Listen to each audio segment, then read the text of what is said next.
cette émission, les éléphants et les infrasons. Les éléphants communiquent entre autres grâce à des sons de basse fréquence. Ces infrasons restent inaudibles pour l'oreille humaine.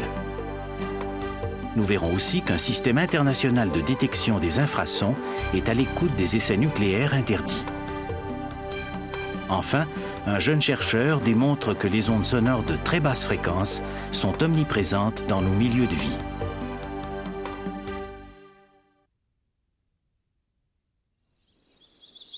L'ancêtre de l'éléphant, le paléomastodonte, est apparu il y a près de 50 millions d'années.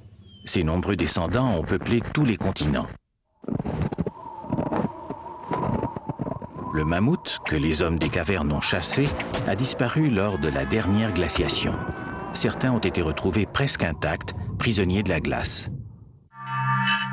Aujourd'hui, seuls leur survivent les éléphants d'Afrique et d'Asie.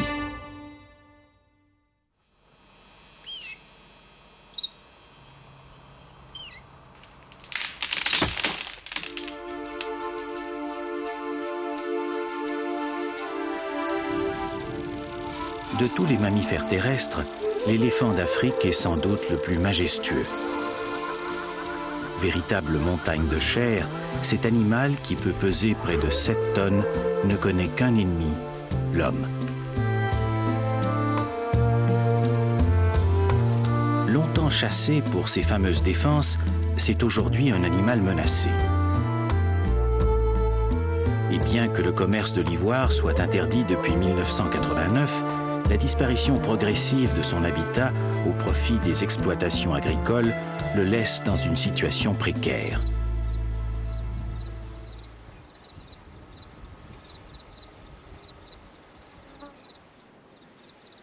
Les besoins des éléphants sont à la mesure de leur taille gigantesque.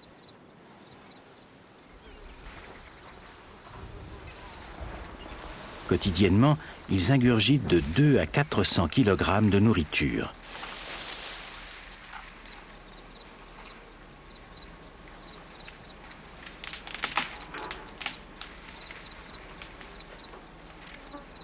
Et pour étancher leur soif, ils avalent plus d'une centaine de litres d'eau. Ils consacrent ainsi de 12 à 16 heures par jour à leur alimentation.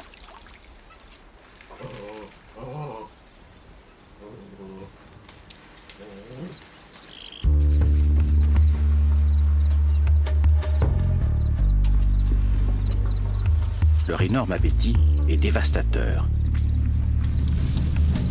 Pour atteindre le feuillage d'un arbre qu'ils convoitent, ils n'hésitent pas à le déraciner. Si l'arbre résiste, ils en arrachent l'écorce avec leur défense. Pourtant, ces ravages apparents contribuent au renouvellement du couvert végétal. Ils favorisent la diversité des espèces. Après les humains, les éléphants sont les architectes paysagistes les plus actifs de l'Afrique.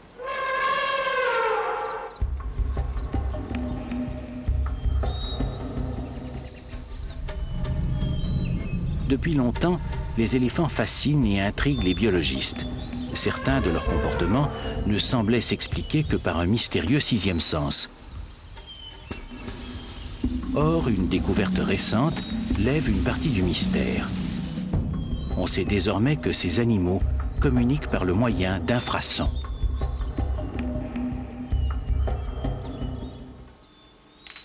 Il s'agit de sons dont les fréquences sont inférieures à 20 Hz, c'est-à-dire des ondes de moins de 20 cycles par seconde. Or, ces infrasons n'avaient jusqu'à présent attiré l'attention de personne, et pour cause. L'oreille humaine ne détecte pas les sons dont les fréquences sont inférieures à 20 Hz.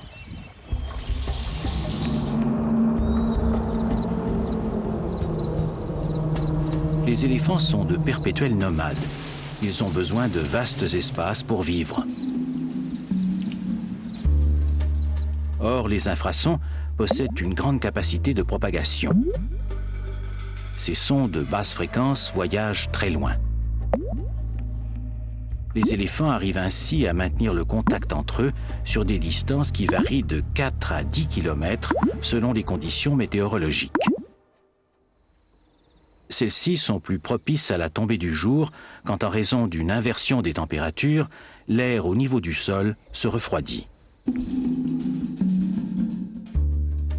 Les ondes sonores, en traversant les couches d'air de densité différentes, à mesure que la température s'élève avec l'altitude, sont infléchies vers le sol. Au lieu de se dissiper en altitude, les ondes sonores sont redirigées vers la surface terrestre. Dans les meilleurs cas, les barrissements infrasonores des éléphants couvrent une surface de 100 km².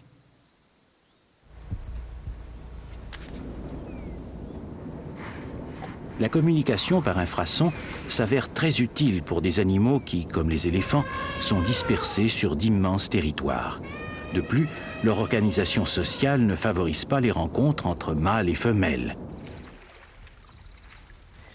Ils vivent en petits groupes familiaux de 6 à 12 individus sous la conduite de la femelle la plus expérimentée. Ces groupes se composent uniquement de femelles et de leurs jeunes. Les mâles, eux, quittent leur famille à la puberté. Ils mènent alors une existence plutôt solitaire, se joignant parfois à des petits groupes d'éléphants mâles.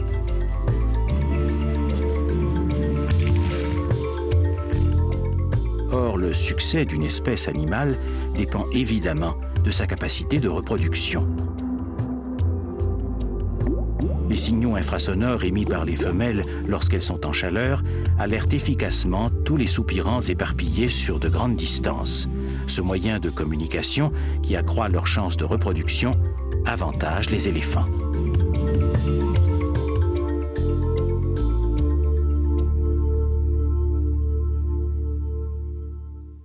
Les infrasons s'avèrent d'autant plus utiles que les femelles entrent très rarement en chaleur. En effet, les soins maternels nécessitent un énorme investissement de temps. La gestation prend près de 2 années, à la suite de quoi la jeune mère consacre au moins 2 autres années à élever son petit.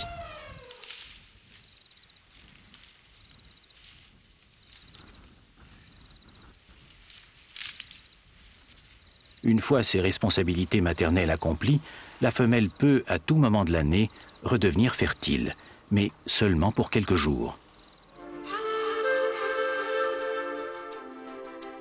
Or, dès qu'une femelle manifeste son état par l'émission de signaux infrasonores, des mâles empressés convergent de partout, comme par magie, pour satisfaire aux exigences de l'espèce.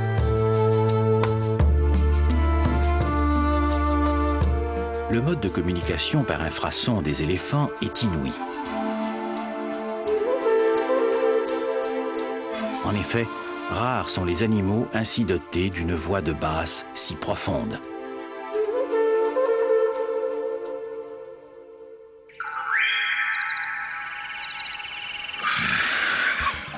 La tête de l'éléphant est énorme. Son cerveau, logé à l'arrière du crâne, n'en occupe qu'une faible portion. Toute la partie frontale se compose de vides alvéolaires. Ces vides serviraient de cavité de résonance pour favoriser l'émission des infrasons. D'autres sources émettent aussi des infrasons. Les explosions nucléaires, par exemple, dont la détection revêt une importance stratégique.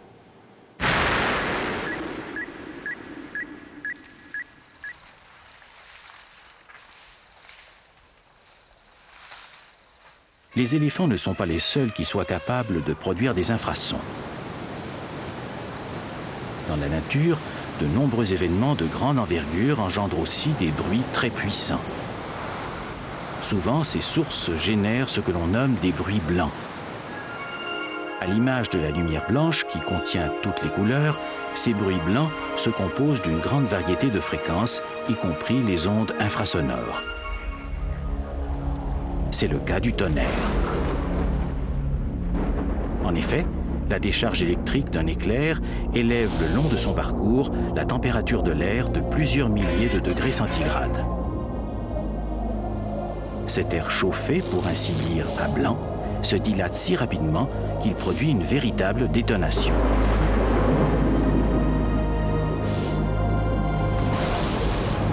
Les éléments déchaînés de la nature sont de puissantes sources d'infrasons. la surface démontée de l'océan lors d'une tempête génère ces grondements inaudibles. Parfois, la cause des infrasons est d'origine extraterrestre. Les aurores boréales et australes, provoquées par des variations du vent solaire, induisent des perturbations dans les couches de la haute atmosphère qui la font battre comme une peau de tambour. D'autres fois, c'est l'entrée dans l'atmosphère d'un météorite de bonne taille qui provoque des ondes infrasonores.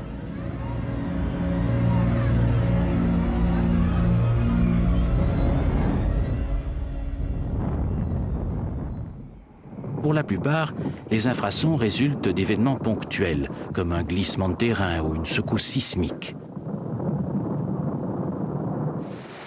Les chutes d'eau représentent l'une des rares sources d'infrasons relativement constantes. Une onde sonore équivaut à une variation de pression qui se propage dans un milieu de proche en proche. Elle véhicule de l'énergie, non pas de la matière. Par exemple, le déplacement de la membrane d'un haut-parleur entraîne d'abord une augmentation de la pression de l'air à proximité de sa surface. C'est le nœud de l'onde. Les molécules d'air se compriment les unes contre les autres. Lorsque la membrane reprend sa position, la pression se relâche. L'onde forme alors un ventre où les molécules d'air, à la recherche de leur position d'équilibre, s'éloignent les unes des autres.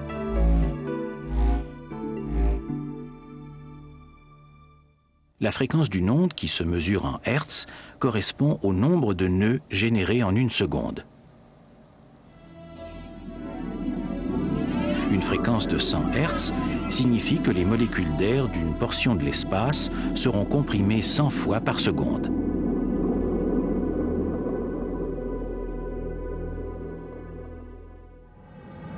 Dans l'air, les sons se propagent à une vitesse moyenne de 330 mètres à la seconde.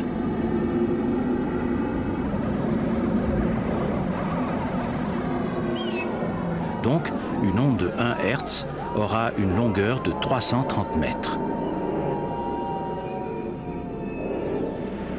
Les très grandes longueurs d'onde des infrasons sont responsables de leur importante capacité de propagation.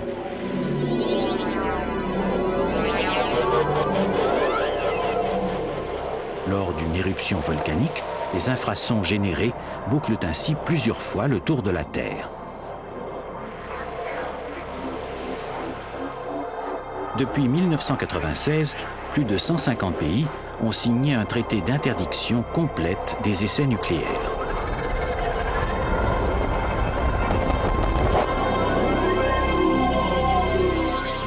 Ce traité prévoit l'installation d'un réseau de détection qui, une fois achevé, comptera 321 stations de détection à travers le monde. Toutes ces stations achemineront leurs données au centre de contrôle situé à Vienne. La majorité d'entre elles seront équipées de sismographes destinés à détecter les explosions souterraines. Mais pour la surveillance des essais atmosphériques, 60 stations de détection des infrasons seront réparties à travers le monde.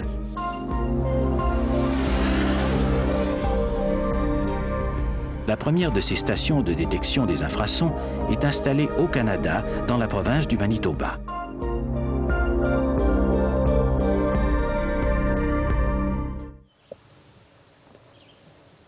Chaque détecteur d'infrasons se compose d'un microphone assez particulier. Sa membrane de captation, qui surmonte une espèce de soufflet, n'est sensible qu'aux basses fréquences. Il est enfermé dans un habitacle à partir duquel courent sur le sol de longs tuyaux percés de minuscules trous invisibles à l'œil nu. Ces tuyaux servent à filtrer les bruits parasites en maximisant la captation des infrasons. Bien sûr, une telle station ne peut localiser à elle seule le lieu d'origine d'une explosion nucléaire. Il faut recueillir les données d'un nombre minimal de stations pour déduire à l'aide de puissants ordinateurs la source d'émission.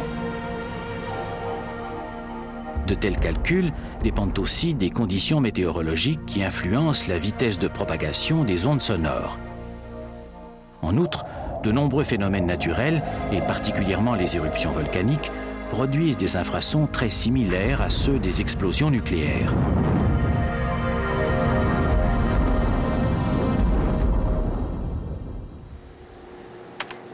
Mais par recoupement des données, il sera désormais possible d'identifier les essais nucléaires des pays délinquants.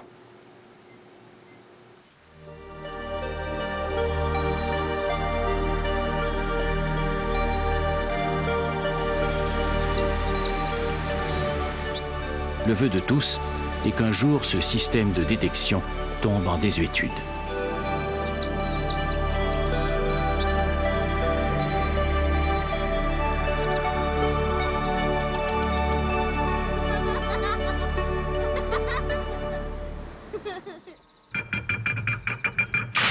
Malgré son poids considérable, l'éléphant se déplace sans bruit. Le dessous de ses pattes est en effet doté d'épais coussinets qui absorbent les chocs. Méfiez-vous, car le danger peut fondre sur vous en silence. Les infrasons peuvent aussi affecter la santé des humains. Un jeune chercheur, désireux d'en savoir plus, traque les sources de ces bruits inaudibles.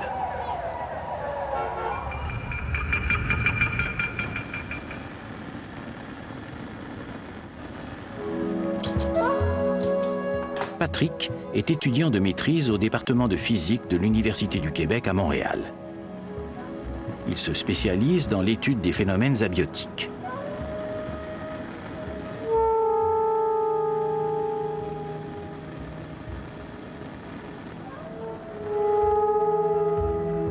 Il s'agit des événements physiques qui ne sont pas produits par des organismes vivants. Plus particulièrement, Patrick s'intéresse aux sources potentielles d'infrasons et à leurs effets. Les premières recherches de Patrick sont à la fois encourageantes et quelque peu décevantes. Il a découvert que les chercheurs dans ce domaine ne sont guère nombreux. Ainsi, les infrasons, parce qu'ils sont inaudibles, ne sont pas étudiés par les acousticiens. Pourtant, les sources d'infrasons sont omniprésentes dans un environnement urbain.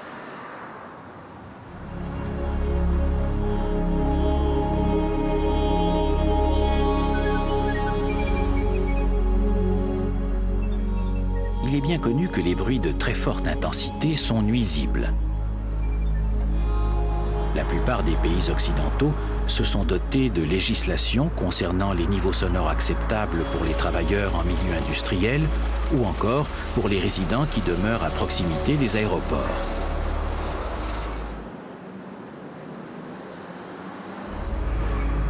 Mais les émissions d'infrasons ne font pas pour le moment l'objet de réglementation. Les différentes sources naturelles d'infrasons, comme le tonnerre ou les éruptions volcaniques, sont pour la plupart ponctuelles. Mais les sources artificielles peuvent, elles, générer ces bruits inaudibles de manière continue. La concentration de telles sources dans les milieux urbains, couplée à leur fort pouvoir de propagation, rend les bruits infrasonores omniprésents.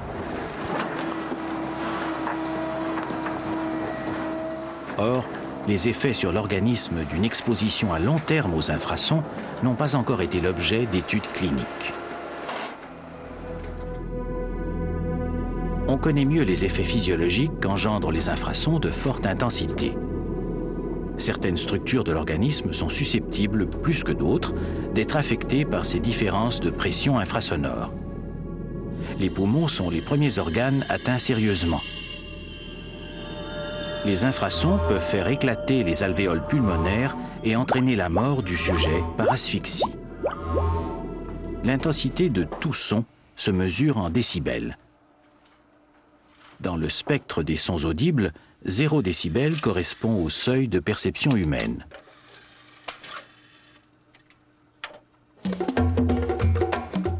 Au-delà des 120 décibels, il provoque des lésions permanentes de l'ouïe.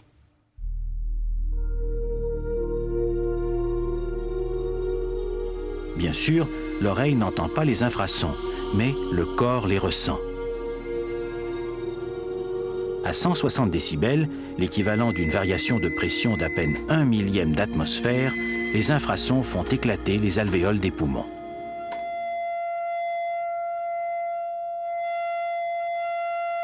On a découvert que certaines structures physiques seront plus fortement affectées que d'autres selon des fréquences infrasonores précises.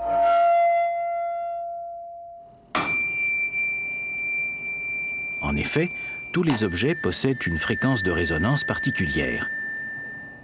Il s'agit de la propriété d'entrer en vibration selon une fréquence donnée. Lorsqu'un diapason qui vibre, par exemple en Do, est approché d'un autre diapason en Do, ce dernier se met à vibrer spontanément.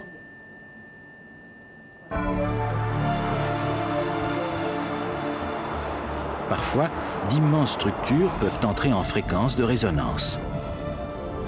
C'est le cas spectaculaire du pont de Tacoma. Sous les assauts du vent, le pont s'est mis à osciller selon une fréquence propre à sa structure. Rapidement, l'amplitude s'est mise à augmenter jusqu'à ce que le pont s'effondre.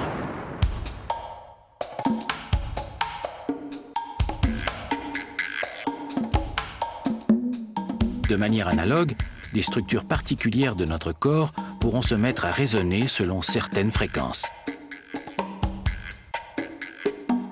Ainsi, les fréquences entre 4 et 8 Hz affectent la cavité abdominale. Même d'intensité moyenne, autour de 70 décibels, ces infrasons causent des nausées chez de nombreux sujets exposés lors de tests. Patrick s'est imposé le défi de repérer les sources d'infrasons qui hantent l'édifice où est logé son département de physique. Or, ces sources sont nombreuses et leur identification difficile car de telles ondes se propagent de manière omnidirectionnelle. Différents dispositifs mécaniques, comme les systèmes de ventilation, de climatisation et de chauffage, sont susceptibles d'en produire. Et le plus souvent, les effets de ces bruits infrasonores sont amplifiés durant leur passage dans les conduits d'air qui agissent à la manière de tuyaux d'orgue.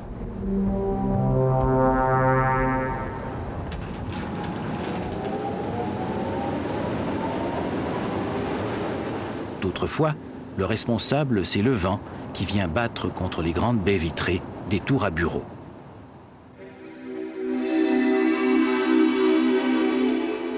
Le verdict est clair. Les ondes infrasonores sont omniprésentes dans notre environnement.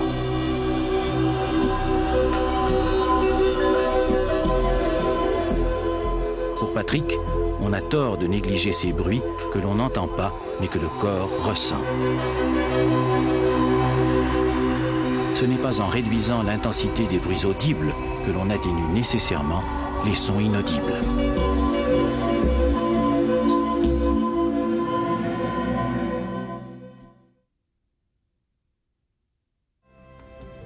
Pour des géants comme les éléphants, placés sur un continent aussi vaste que l'Afrique, les infrasons constituent un moyen de communication idéal. Pourtant, leur voix risque bientôt de ne plus être entendue. Dans la cacophonie d'un monde industriel qui les cerne de toutes parts, les éléphants perdent la bataille. L'humain devrait faire silence et se porter à leur défense.